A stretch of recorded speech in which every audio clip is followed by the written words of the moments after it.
Dentro da nova lei, nós teremos duas hipóteses para essa modalidade, dentro do inciso 1, para fornecedores exclusivos. Nós teremos até o limite de 54.020,41 centavos e teremos acima desse limite.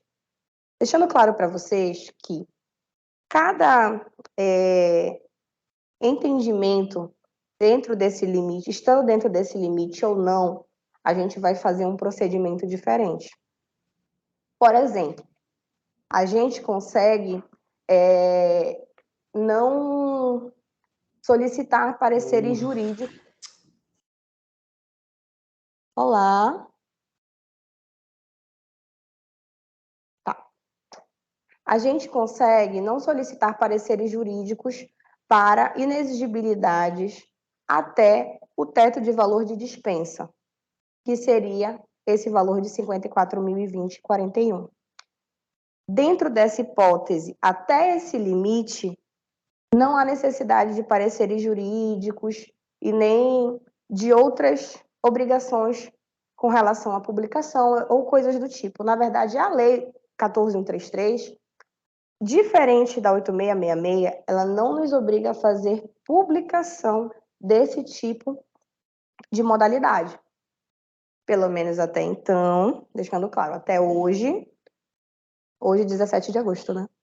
Até hoje, 17 de agosto, nós não temos instrução normativa que nos obrigue ou desobrigue a fazer essas publicações como a gente fazia no 8666. A única questão que fica claro pela ON, Orientação Normativa 69, que eu até li para vocês anteriormente, quando a gente estava fazendo a conceituação dos documentos da instrução processual, ela diz que não é obrigatório a manifestação jurídica dentro do valor das dispensas, tá? Então, seja ela para obras ou serviços de engenharia, seja ela para inciso 1 e 2 do artigo 75. Tá ok? E, dentro disso, as inexigibilidades via inciso 1 da 74, que significa que é para fornecedores exclusivos, até esse limite de 54.000, é realizado totalmente pela unidade. Não há necessidade de fazer uma parte e mandar a outra parte para ser feita pela Diretoria de Compras e Serviços. A unidade pode realizar o procedimento desde que seja até esse valor de 54.020,41 centavos, tá? Dentro disso, nós temos a inexigibilidade para serviço e para materiais. São procedimentos diferentes. Então, eu vou mostrar aqui, rapidamente, em resumo para vocês, quais seriam esses procedimentos.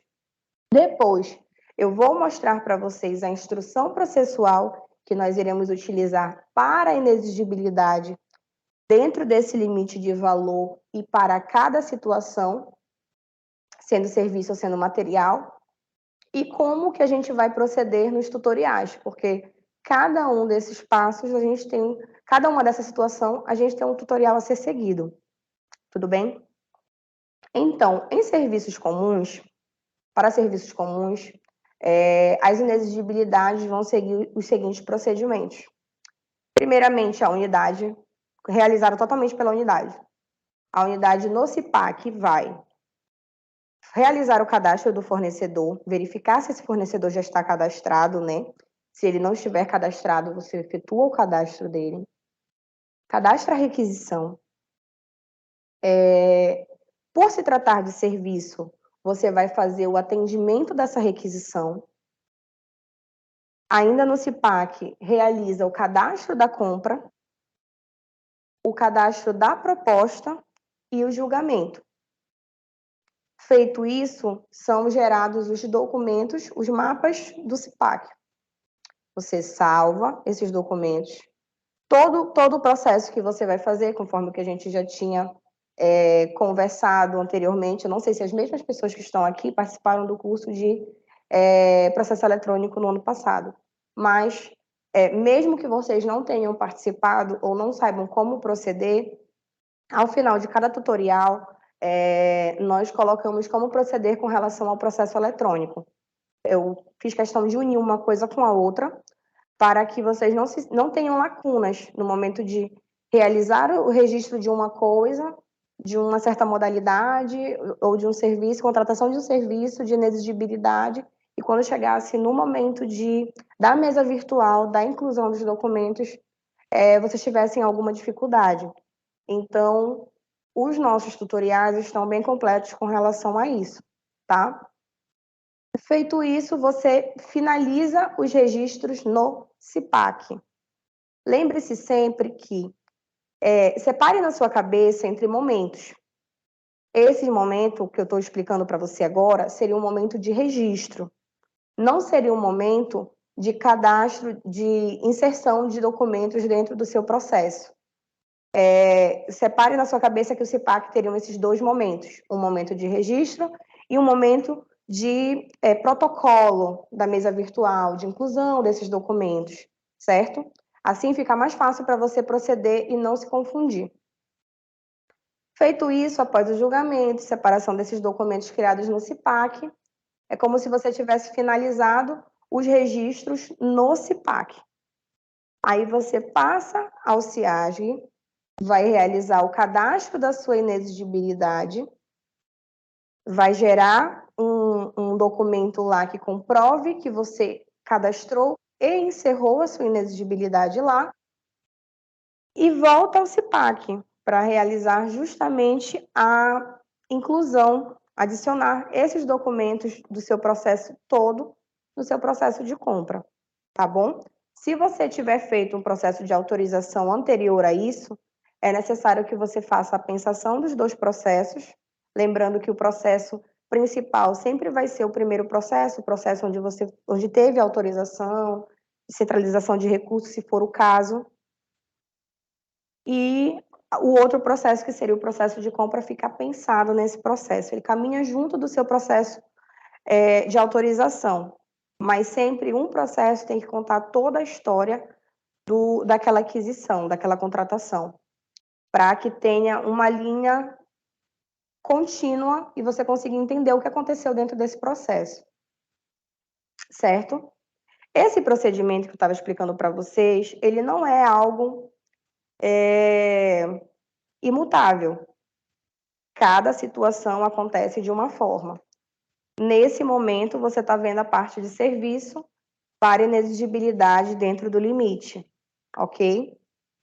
Já para material, você procederia de outra forma.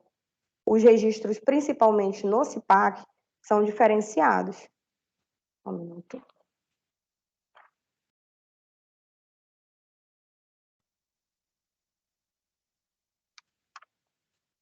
Você faria no CIPAC os seguintes procedimentos.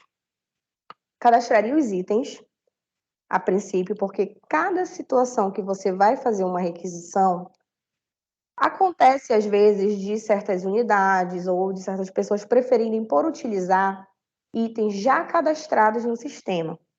Só que às vezes acontece de um item estar cadastrado com um valor estimado obsoleto, ou a descrição às vezes não é exatamente aquilo que você quer. Então, é instruído que você cadastre os seus itens. Solicite o cadastro desses itens, e aí o DAP aceita esse cadastro, e aí você vai poder utilizá-lo na sua requisição no CIPAC. Para material é assim.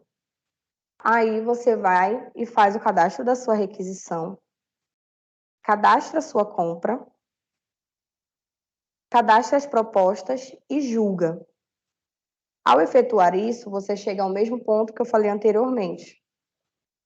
Conseguiu finalizar o seu CIPAC, você gerou seus mapas, aí você vai passar para o CIASG e fazer o cadastro da inexigibilidade.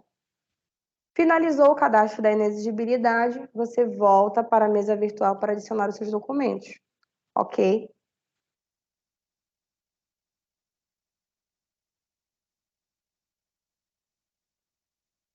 Gente, agora eu vou falar para vocês a respeito da instrução processual desse tipo de processo.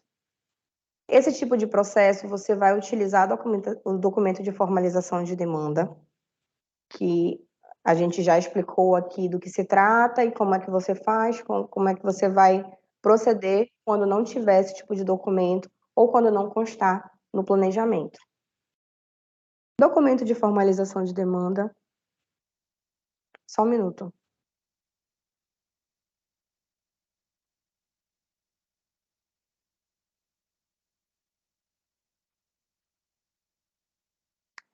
Sim, retornando. Além do documento de formalização de demanda, você vai precisar formalizar um termo de referência com aqueles requisitos que nós falamos anteriormente. Uma proposta formal assinada, porque nós estamos tratando de um fornecedor exclusivo. Aí, aqui nós temos, né, baseado na lei, atestado de exclusividade ou contrato de exclusividade ou declaração do fabricante ou outro documento idôneo capaz de comprovar que o objeto é fornecido ou prestado por produtor, empresa ou representante comercial exclusivos, vedada a preferência por marca específica. Essa questão da vedação à marca específica significa que você não pode optar por uma marca específica de alguma coisa. Mas se você já possuir algo, uma mesa que você precisa de manutenção, e quem vai prestar manutenção dessa mesa, isso entre aspas, gente, seja o fornecedor dessa mesma mesa, você vai ter que fazer a manutenção com ele, certo? É como se ele tivesse a exclusividade da manutenção daquele material, porque ele já tem o conhecimento daquilo. Aí, essas situações todas, você, como eu falei anteriormente, precisa estar analisando. São situações que você analisa desde o início. Feito isso, você vai ter também que comprovar que ele preenche os requisitos de habilitação e qualificação mínima necessária. Como eu lhe falei anteriormente, se você definir que os documentos de habilitação e qualificação seria só um SICAF, você vai incluir o SICAF como nesse documento que vai comprovar. Se forem mais certidões ou documentos, você vai incluindo como essa comprovação, ok? Demonstração da compatibilidade da previsão de recursos orçamentários com o compromisso a ser assumido. Isso aqui, como eu lhe disse, pode ser uma nota de dotação ou algo do tipo, desde que você consiga comprovar que os recursos necessários para essa contratação estejam disponíveis na sua unidade. É preciso, além disso, justificar a razão da escolha do contratado, né? Ao mesmo tempo que você vai estar fazendo a justificativa para a escolha desse contratado, você, ao mesmo tempo, já vai estar justificando por que você está precisando fazer essa inexigibilidade, certo? A justificativa de preço é como se fosse uma justificativa de preço praticado, o que a gente já utilizava anteriormente em outras inexigibilidades. Notas de empenho, notas fiscais e etc., que consiga comprovar que o preço ele já forneceu para instituições anteriores, esse mesmo item, mais ou menos nessa faixa de preço que ele está fornecendo agora. A autorização da autoridade competente e, além disso, como eu falei anteriormente nos procedimentos, você vai criar, após os registros no CIPAC, o mapa de resumo para empenho e o mapa de parecer técnico. Esses documentos são gerados no CIPAC após o julgamento. Além disso, você também terá o registro do CIAGE, porque até o limite de R$ 54.020,41, a unidade vai poder realizar o registro totalmente dessa inexigibilidade, certo? Só tomar uma água aqui. E eu vou passar